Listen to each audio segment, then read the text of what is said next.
Action take 2. Okay, Ryan's in the literally. Where's the camera? Off. Why is it doing this? There you go.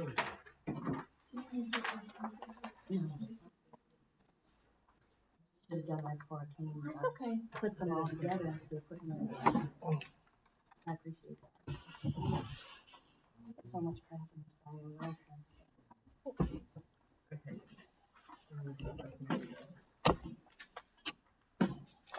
Oh, Martin, I don't know that like that.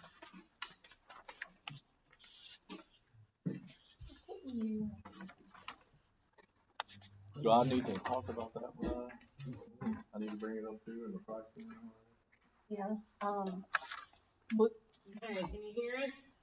I can hear you. Can you hear me? Yeah. Cool.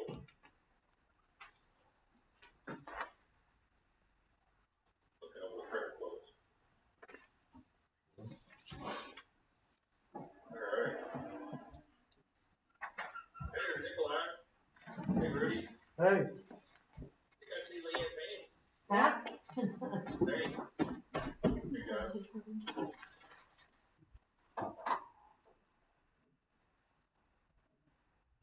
Hey, guys. Last time you did.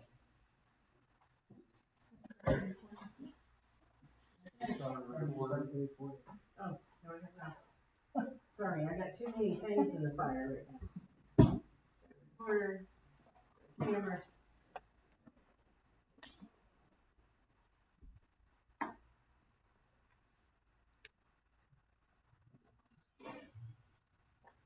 Go. Well, I guess we'll just go right straight down the list, right? Yep. The public hearing for annexation, though, we're not gonna be able to do that tonight, but we do have to touch on it underneath me, so. So we can skip over that. Pretty self-explanatory. Holiday schedule, was that the same last year, I guess? Yeah, it's just, we go according to Clark County's schedule. Well,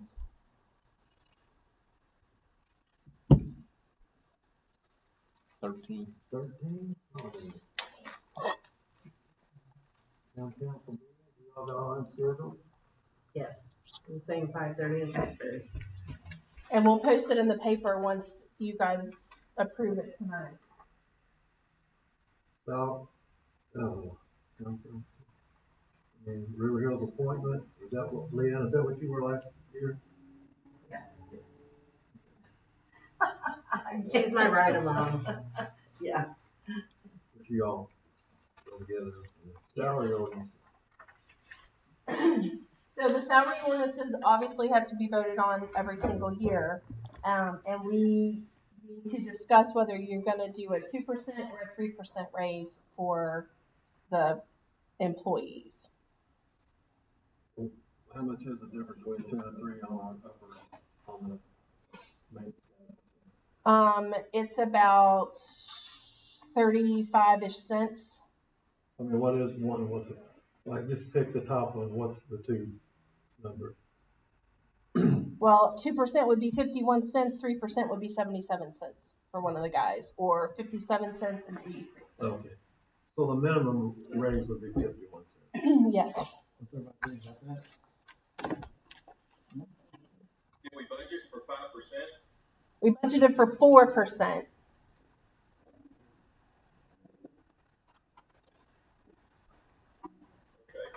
I have to look back at that. Okay. 4%. So what you're saying is we should only do 2 or 3%? Well, You're recommending? I mean, I'm just presenting it to the council based on what other companies are giving, is they're giving between 2 and 3, so that's why I want to give away the farm if they're, I want to be fair with other businesses, right? Is that yes, what you're saying? yes. But we all Cost of living, and that's 2.6% was cost of living this year. I think it's what it is. If that's our target. 3. I I'm gonna be inclined to 3%. Okay. Well, that's why we're given both numbers, and that's why we didn't fill anything in. Personally, I'd rather stick to percentage, because Okay. that way the gap stays apart from new employees to older employees. Right. Instead of, you know what I'm saying? Agreed. Oh, yeah, I totally agree. And then one other thing that we would like to incorporate is a clothing allowance for our sewer employees. Okay.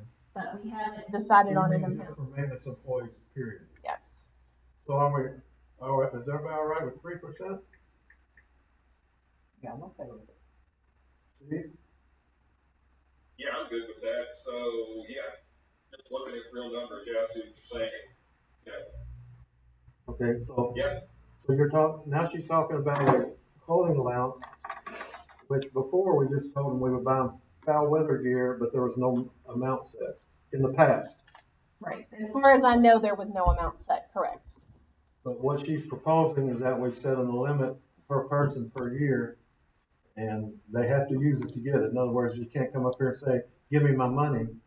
You know, you gotta have some receipts for what you purchased. So it'll basically be a reimbursement. Reimbursement. Right. So this really is something we budget for, we don't have to come out of the revenue, correct? Yeah, and it'll come out of the sewer department, not the town budget. So. Right. So we're talking, how much were we talking?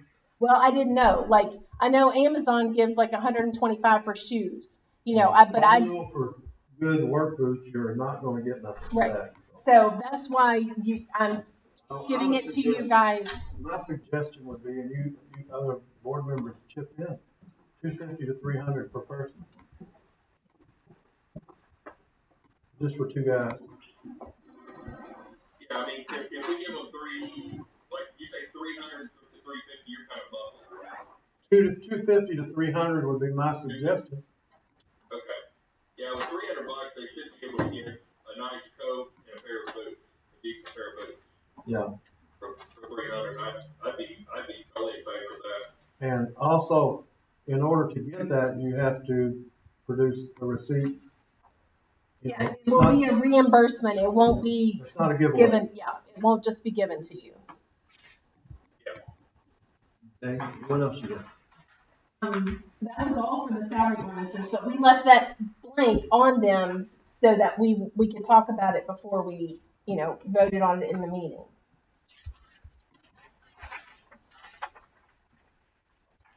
So I guess the next thing would be, town hall hours.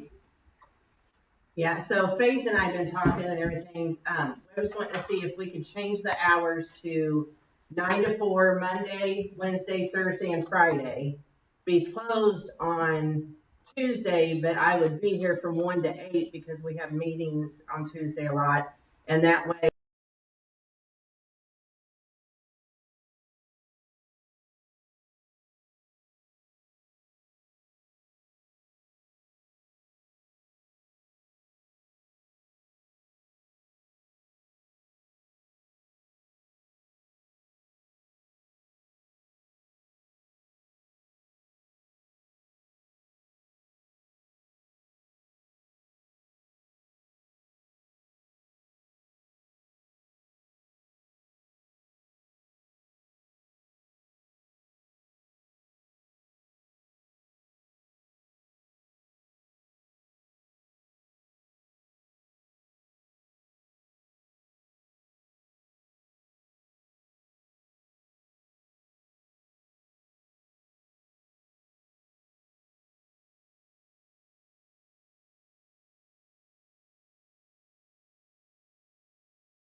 Department contract, after being said, we'll just leave it the same, is that right? Okay, animal control will be, what's his name, Mike Edel? Mike Edel. Has he raised his charges any, or we're good? So, Okay. Same. that worked out good last year. In my opinion. He was here every time I needed him, so. Yeah, he don't make a big deal out of it, he's been good. So we already talked about cemetery bank account, consent agenda items, approval of the minutes. All the work sessions, everything. Approve the bills. So I didn't have any kind of kickouts on there. I don't know if those are $2 signs there. It looks like we're spending money. Yeah. But a large amount of that, like 40,000 right off the top, is for the insurance, for Shepherd Insurance, and then there's some PAF invoices, there's some JTL invoices, so there's some larger invoices in the claims that, come at the beginning of the year. The Clark County 911 is in there, we have to pay that 2 times a year, so. I didn't do separate call-outs, but that's what, that's some of our bigger dollars. Okay. Okay.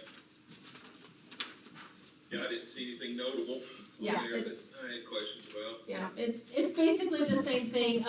We did have to have, this isn't a huge invoice, but Veritech did have to come out and work on the generators for the, sewer plant because of the power outage that we had a couple weeks back. Right, They had to do something, and I think we have to get some updated fuses, which have now come in. We had to order them. yeah. So that's the Veritech charge that's on there.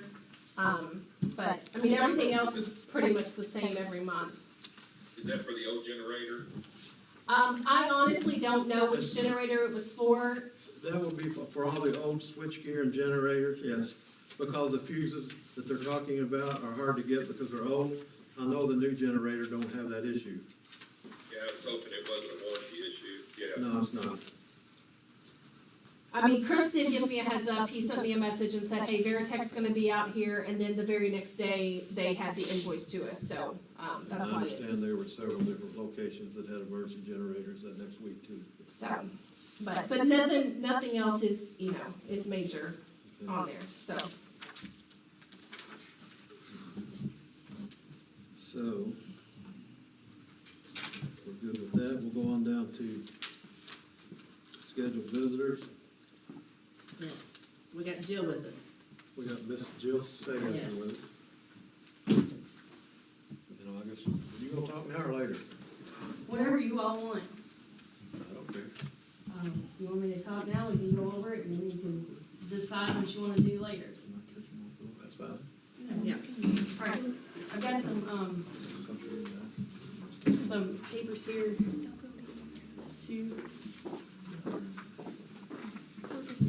this is about the, bank conversion and, potentially using BOT or BOT, Build Operate Transfer, for that project. I know you all passed a resolution at one of your previous meetings.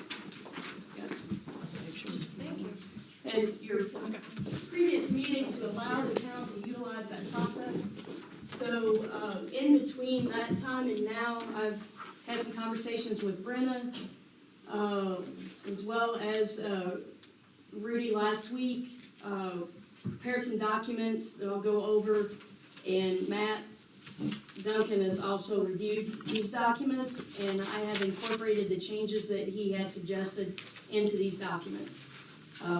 But just to make sure we're all on the same page, what we're talking about is, after the design was given and the cost estimate was given for the conversion of the old bank / town hall into the restrooms and a meeting space, it looked like it was coming in over budget.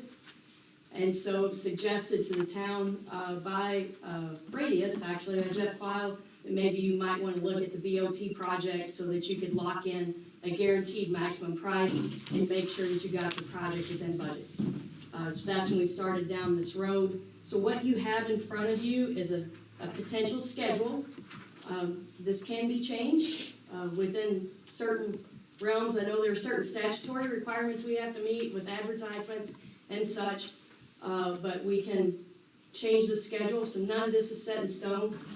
And I'll start with that. So you've already done the resolution, which I mentioned earlier. You did that at your October council meeting date. At your December meeting, you appointed a selection committee, which is required also under the BOT statute to have a selection committee. Their responsibilities will be to review the proposals that you receive and make a recommendation also to the town council as far as the selection goes, as well as they can act as a subcommittee of sorts. If you want them to review things related to your project, then that also serves as their function. At the end of the day, too, they will, like I said, make that written recommendation to the council. Council you have the ability to accept their recommendation or not. That's the council's decision at the end of the day. So the council actually has that decision-making authority. What I was hoping to do tonight, but again, so this schedule can change, so if no one's comfortable or you see something that's out of line, I'd like to get in your council meeting the approval to move forward to, and I know Matt's going to give me specific language, but to move forward with the, accepting these documents and authorizing the council to advertise requests for proposals and statements of qualifications. That's what I'd like to have at your next meeting, but like I said, if we're not all in agreement, we can push it, and that's okay. If you agree to those, we get all these documents lined out, then I would send a notice to the News and Tribune to be published. This has to be published 2 times, at least 7 days apart. So I'd send it to them to be published. I'd send it tomorrow and ask for them to publish it on the 17th, and then again on the 24th. And that would be a legal advertisement, just like you're advertising for bids. And we'll go over what that advertisement will look like in a second. Then we're asking that those proposals be due back to Brenna as a development coordinator by February 2nd, which is a pretty quick turnaround for that. The reason that I think that will be okay is you already have something designed, and we can share that information with the people that propose on this project. And what they're showing you is a statement of qualifications. They're not giving you a price at that point in time for how much a job's gonna cost. They're just saying, we're qualified, this is our team that we're putting together to do this project, and you're gonna base the selection committee will base their scores on the qualifications submitted. It's like you go out for proposals for anything else. I said price isn't included. What I mean by that, they won't be providing you a guaranteed maximum price at that stage, but they could provide you a scoping fee.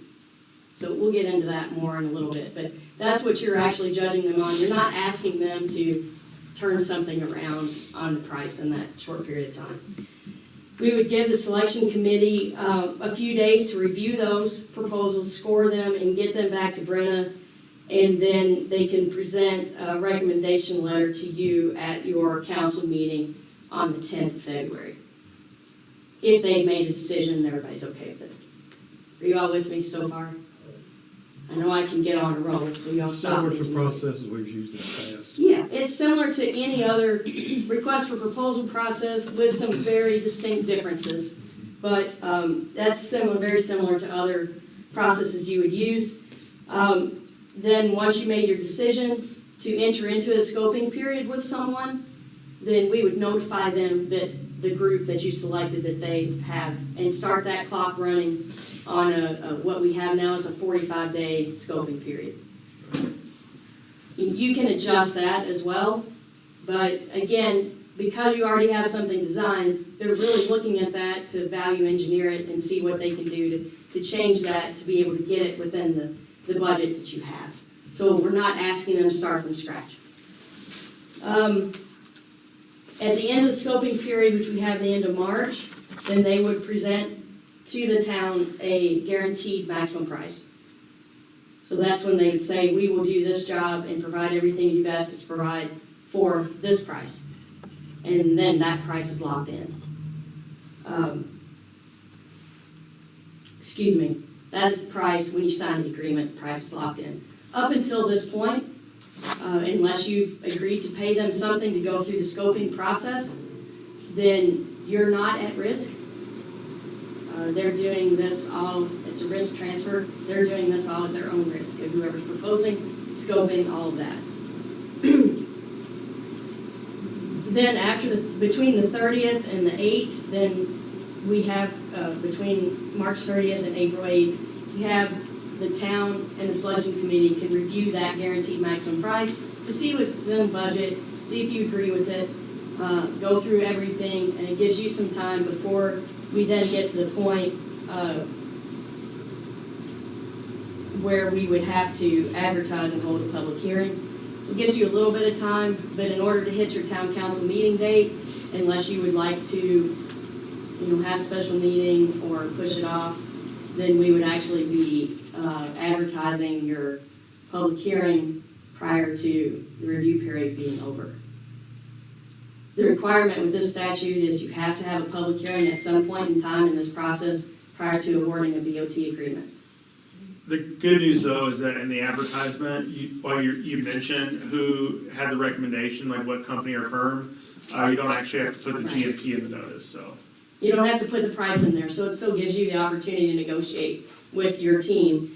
And that's why I feel more comfortable in having that advertisement done before you've actually come to a conclusion. You can't make an actual decision but it doesn't have to have the price in it. So it just expedites things a little bit.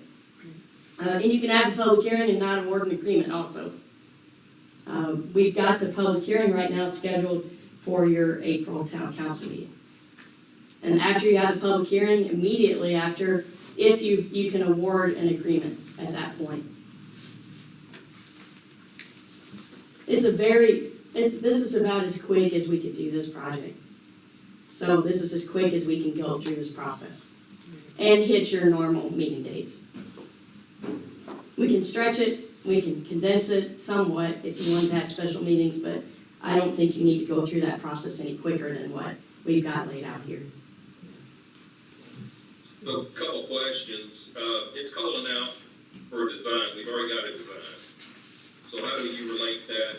Because that's not totally accurate. This proposal won't be for them to design it. Shouldn't it relate more to construct, the latter part of that, construct and transfer the renovation to us? Because the design's done, correct? You're correct, and Steve, and Steve's on the RFPQ document, which is the one that's stapled together here.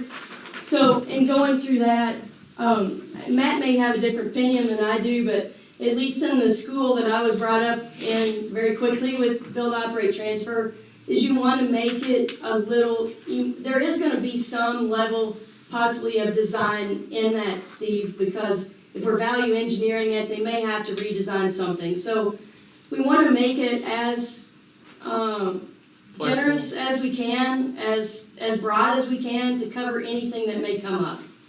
In case it does require some type of redesign, or I'm not saying a total redesign, but just to give somebody the idea of they may have to do some design. So we don't want to just ask for a contractor and a developer. We might need the services of an architect or engineer on this project, because even though it is designed, I don't know that that's final. I don't know if those plans are stamped. We want to make sure that we leave it open so that the town doesn't have to go through this process again to get something that's not specifically listed. And Steve, one thing I'll also just kind of clarify is that the final scope of what the developer is going to do will be delineated in what's called a BOT agreement after the award is made. So if we come to the conclusion that there's no design component to it, then that would be called out in the actual BOT agreement that's signed.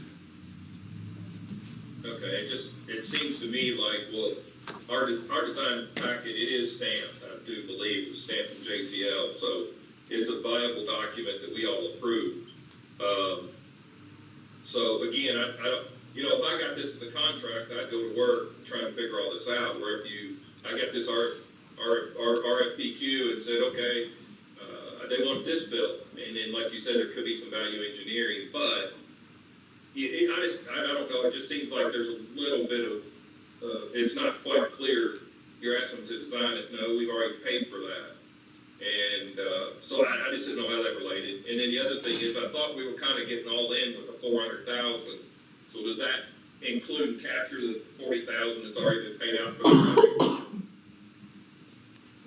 In the 400,000? Yeah. No, it does not.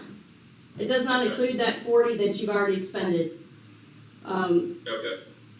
That was my misunderstanding. When we met and discussed this first, and that was the number thrown out, it would only cost that. I thought that would include that, so. We can, but Understand. we would probably want to bump that number up a little bit, and we also didn't want to we want to put an estimate of how much you really wanted to spend on that project.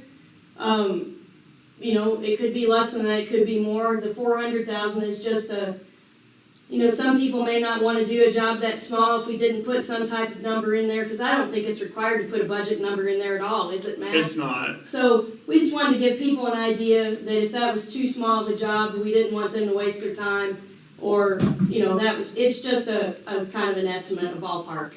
No one's held to that 400,000, it could be less, it could be a little more. But back to the design comment, the plans being stamped and everything, I think you're gonna need to have somebody on a team that is able to adjust with the value engineering, and if something needs to be resubmitted or submitted to the state, I think we're gonna have to have somebody on that team, or you want somebody on that team that's able to do that.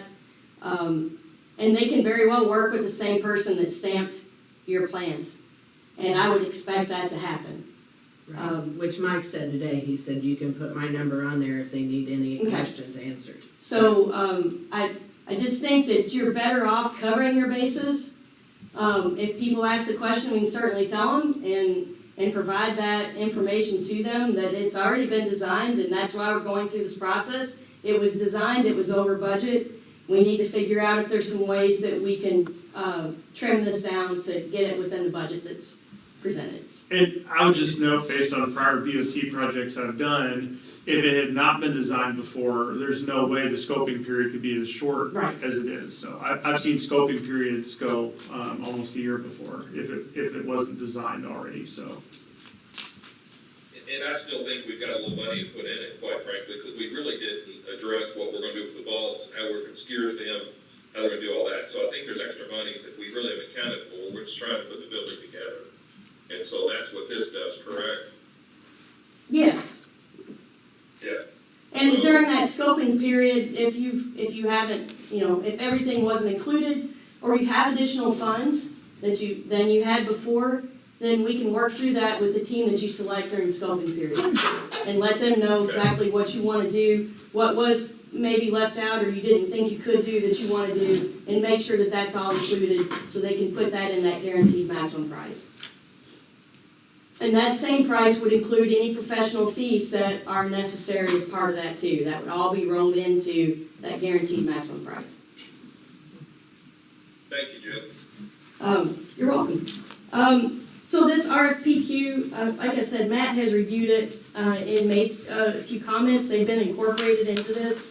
This is what would be advertised in the newspaper, with the exception of the red at the bottom, which says what the instructions are to publish it. But this lays out what the potential scope is, what the project would be. It also lays out proposal evaluation. Those are 4 items that the selection committee will use to evaluate the proposals. We'll get into that in just a second about, that's a separate document that you have in front of you. It also says what they are to provide in the proposal so that they can be evaluated. And then it says that proposing firms should not contact council members, RFPQ committee members, or town staff during this process other than through the committee's representative. Right now, I'm listed as that representative. You can certainly change that and make anyone you want the representative, but that makes sure that they get the flow of information from one person and they're not going to other people for information, so everybody gets the same information. Unless you instruct me otherwise, and if you keep me as that representative, then I will certainly, anybody that calls, emails, asks questions, will give them the same information and also let them know who you used to design it to begin with, and that they are more than welcome to team up with them. I have mentioned that to JTL Prime, that they are welcome to be on any and all teams that they would like to be on, that they would not be penalized for being on more than one team. But, it's up to them if they don't feel comfortable with somebody that wants to team with them. And also provide them with what you have already, what your design is, if they want it. We have those proposals coming to Brenna, to the town, and we've asked for 3 copies of that. And also asked for an electronic copy on a thumb drive. I know, Matt, you had a comment about that too, and that some of this may be cumbersome. Here's the situation. I've submitted proposals for BOTs before. I've been in this position that I am now and helping people go through the process. It's more cumbersome for people to submit the hard copies. Usually when people submit hard copies, they'll throw in a thumb drive, even if you don't ask for it, because it's also a pain to scan a proposal, a hard copy proposal. So there's time that's going to be spent on someone's side. If you email it, then somebody's got to print those out and provide them to the selection committee. So that's more on Brennan and the town to print them out, bind them, put them together. If you ask them to submit the hard copies, that's fine, but then that's more time for Brenna to scan them and have them electronically too. So it's 6 of one, half dozen of the other. I know some people like to read things electronically. Me personally, I still like to have a piece of paper in my hand. So in weighing those things, my suggestion would be, even though I know it's harder on the people that are proposing to provide you with a hard copy, that way everybody has a hard copy. The 3 copies or so, the selection committee can have a hard copy. Not really a legal requirement, just a matter of preference for you all, how they get submitted, so. And then we have those due here by 2 p.m. on February 2nd. Now, what I didn't look at, Brenna, since you all talked about meetings, is what day the 2nd is. It's a Monday. So someone will be here Yes, on we'll be here. Monday the 2nd. Great. Yes. Okay. Does anybody have any questions or concerns about that? No? Okay, I'm going to roll on to my last point, which probably is a topic of discussion, and you can discuss it and you can decide in the meeting. These are the 4 categories on the score sheet, proposal evaluation, that the selection team will use to score each proposal. I have, for simplicity's sake, just put each at 10 points, for a total of 40 points. You can make this thing worth 200 points, you can make it worth 5 points. These 4 criteria are required, but the point values, that's up to you to determine how you want to weigh those criteria. For instance, if you're concerned with experience, and that people have experience in BOTs, you may want to bump that up a little bit higher than the others if you think that's more important than the other selection criteria. If you feel like their ability and capacity to perform the work, including reputation, checking references, is important, you might want to make that higher than the others. That's totally up to you. And you may want to do that. You haven't gone through this process before. If it were me, I would think it would be important to find someone who has experience in doing that. And I'll just note, the 4 criteria listed here on the evaluation is the same as the criteria listed in RFPQ, so. And I think those, oh, sorry, Steve, go ahead. I think for simplicity, it makes sense, after seeing them and reviewing them. I don't see any problem with it, but ultimately that scoring will be done by that team, right? Yes. That group that makes a recommendation back. And I hate to cut all this short, but we've got 18 minutes to get to the real meeting, so we probably need to make sure we got a little agenda to get through as well. And that's the reason Jill and I talked this afternoon. I thought it was important for her not just to show up at 6:30, because I know I've never seen the documents. I didn't think the council members had seen the documents and really understood what was going to happen. So we needed this time for conversation for this. And I think there's, the other issue we can talk about, and that's the Starlight, project.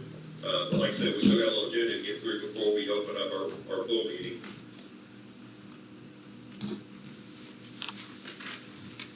So, when we get to you on the agenda, Jill, you want us to make a motion to proceed with this process? Is that Yes, what- and Matt will give you the exact motion when the time comes, Okay. the language, right? Correct. I don't see where it's changed any from the last 2 or 3 times we've discussed this. Okay, Personally, good deal.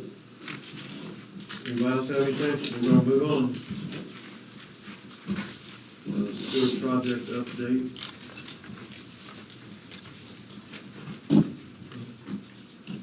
So the wastewater update. Oh, me? Yeah. Okay, all right. We want to talk about that. So, everyone's aware the Starlight Visitors Association was awarded, or not obligated, but awarded $3 million to do wastewater, to bring wastewater from wherever the town stops up to the hill. We have been working through that process using a BOT process.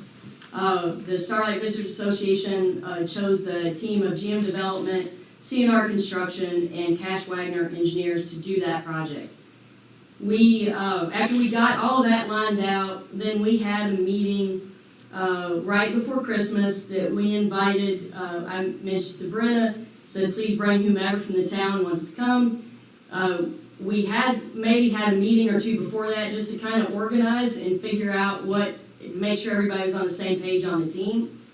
And then when we got down to brass tacks, we had that meeting, and Brenna and your wastewater operator were there. We talked about, a variety of things as far as pipe sizes and usage. And then probably a little bit before that, when I first started talking to the council about DOT for the bank, that was when the issues were going on with the existing contractor on your project. And I just kind of mentioned, well, you could, if you wanted, roll that into the BOT, if that's what you wanted, depending on the outcome. So we talked about that a little bit at that meeting as well, whether the town would be amenable to it. The BOT team is amenable to it, and I verified that with them. If you wanted to put the rest of that project into the BOT, some things that I worry about is compliance in that respect. And the BOT process is an accepted process for ARPA and Ready One. So that would be okay. You could still use those funds in that manner to do that.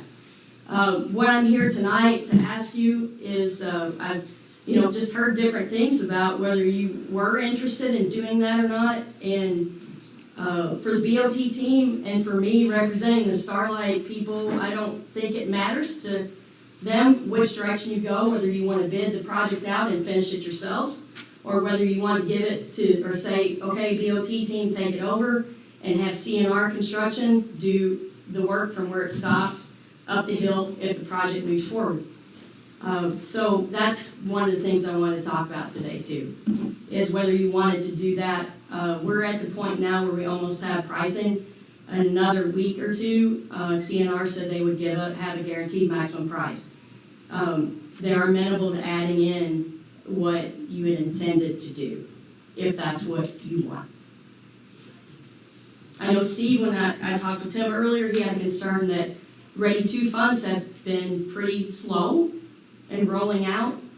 I agree with that wholeheartedly, but in recent months, they have had a more formalized process, and some of those projects have been obligated. I think in the next 30 days, we'll know whether that project's really gonna go or not, and hopefully that would give you plenty of time to, bid it out and spend that money by the end of the year. The Ready 2 funds have to be obligated by June of 26. We'll know before that whether we're gonna get that money or not, and the project's gonna work.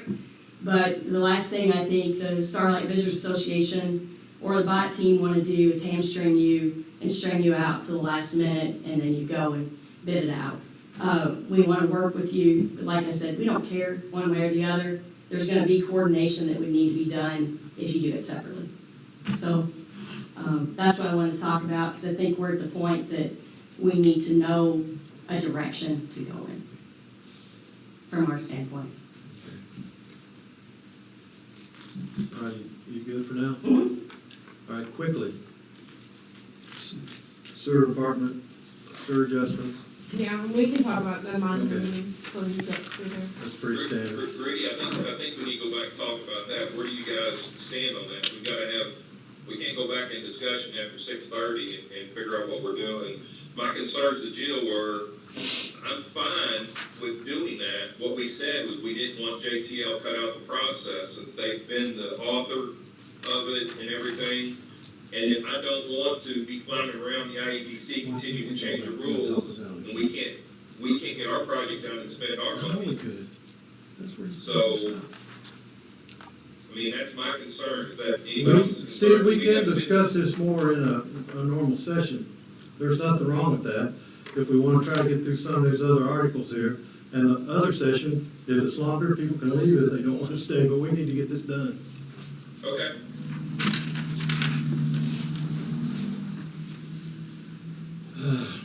I don't know if Brian's got much down in the park board or not. This is the regular meeting, right? Yeah, your normal update. Yeah. Okay, please, Joy. Just a rapid evolving situation since Friday. I discussed some stuff. Can you hear me, Steve? Yeah, I hear you really good. Okay, all right. So about Thursday or Friday, I spoke to Jeffersonville police chief, and they have a whole fleet of SUVs that are going to John Jones. They're willing to sell us up to 2 of those vehicles for John Jones's price. The pick of the fleet, it's Chief McVoy. His son goes to school here, plays with Wyatt in baseball, so we kind of knew each other a little bit from that. So he said he had 2 school resource officer SUVs, so they've never been used for regular patrol, and he thinks that they got 60 or 70,000 miles on them. They're totally equipped, lights, sirens, radios, they're just fully equipped. So anyway, that's something that's evolving that I thought may be something for you guys to discuss or talk about, and we can talk about that at a later date, but I just thought I'd bring it up tonight. But again, they're school resource officers. They've not been through all the rig and roar of a patrol. He said that I can come Thursday and look at them. Any thoughts you got, Leanne or Rudy or Steve? What year are they? Do you know what year? He didn't know for sure, but they're probably around 20 or 21s. And the price point is? $7K a piece. That's what John Jones is gonna give them, and then they're gonna sell them for about 15. So, but we would get the price that they would get. And they're, again, he said under 75,000 miles. He thought 60 something and 70 something. Ready to go, never used as patrol, only drove to the school, parked in the school parking lot. I don't think we could find anything. And with that price, you don't have to worry about getting quotes or bidding or anything, so. Oh, good to know, something I didn't know. Like I said, all this is like, I talked to him about 3 o'clock earlier is when I got most of this information. So you're saying you're interested in maybe 2? I think with the new officer coming on and the mileage on our other stuff, this may be the best opportunity we have to get something decent. Yes, that's my opinion, but. And is this within our budget capabilities? I mean, we can make it work because we were able to get grants and stuff for a lot of the things that we had budgeted for the police department that we're not gonna have to pay for, so. Okay, well, we can, think about it, we'll talk about it in the meeting. And then the only other thing I got is we had a computer go bad in our car, so that would be the other thing. I got quotes on those from, what the heck's his name? Our IT guy. Cameron. Okay. Cops JAG grant? I can go through this real quick. The only thing that really need to talk about here is the voluntary annexation. So I know our fiscal advisor, we're in delay on that, but, David Ruckman came in and he said that he couldn't be here tonight, but 1/8 of the, contingency, Yeah, contiguous. yeah, I can't say that word tonight. It's, So, can that be to where you cross, like Highway 69 here, we don't have 1/8 from the church, around the church, unless we cross like the public access way, so the interstate, or not the interstate, but the Highway 60. Because right across the road from that is the town. yeah, you can cross the right of way and make the right of way part of the town limits that way. Is that what you're asking? Well, so like right across the street from First Christian Church is the town, so I could show you and we could talk about it in a little bit if you wanted to, because, I mean, we can't do anything about it tonight anyway. Correct. And then down at the main street, the school, so, cause it's out of town except for right behind the business park. So the business park, but you have to cross radius, the trail, to get to that piece of property, you know what I mean, that would be connected with the Okay, county road. So he was wanting to know if public access ways, if you can cross them, that would be a contingency. yeah, you can cross public ways for that. Okay, so he said that he would need your help on that. Okay, So, yeah, if you the writing could and that connect stuff, us, yeah. that'd be great. Okay. So that's all I have. Everything else can just be talked about very quickly through the meeting.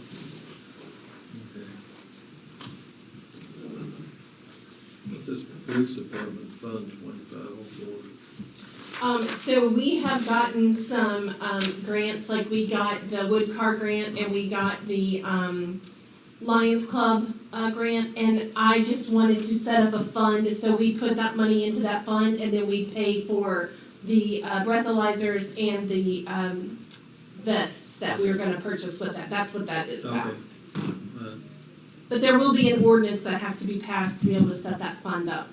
That's why it's on the agenda. Okay, we've already discussed the police department vehicles, council laptop, I'm not sure what that is. So Steve's laptop has went out. Okay. And So I'm gonna let that table, because after 3 times trying to power it up, it finally fired back up with a half a screen LED.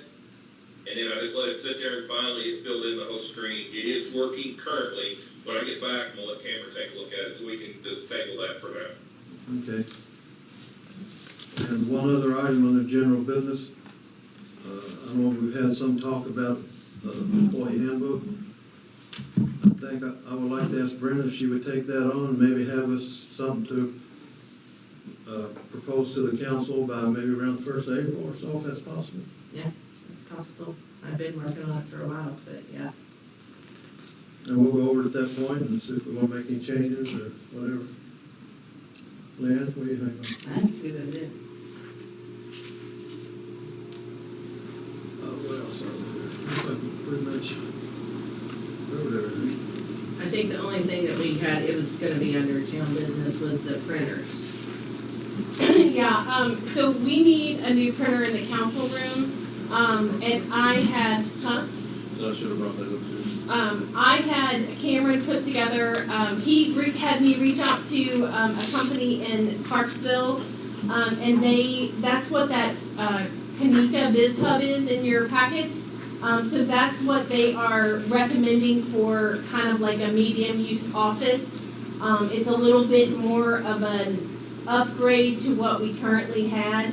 And then I did a quick comparison of 3 from like a Staples, just to kind of give us something to look at, you know, in regards to cost. Because I thought that the cost was a little bit high on the Biz Hub, but I mean, it's more of a workhorse than what we currently have. So that's what those are in your packet. Anybody else have anything? I'll add to that the police department uses that, so it's pretty important. Like if we make an arrest, we have to have a booking, we have to have something printed to even get them in the doors, so we have other printers here, but not access, so they'll have to call somebody and get her to leave her house, and so, kinda important. Well, and we kind of talked about possibly getting, like, reusing the two that we currently have in more low volume, things, like give one of them to the police department where they could be direct wired in the police department, and then having one as the receipt printer as you come in when we're gonna be going to online bill pay and being able to take credit card payments.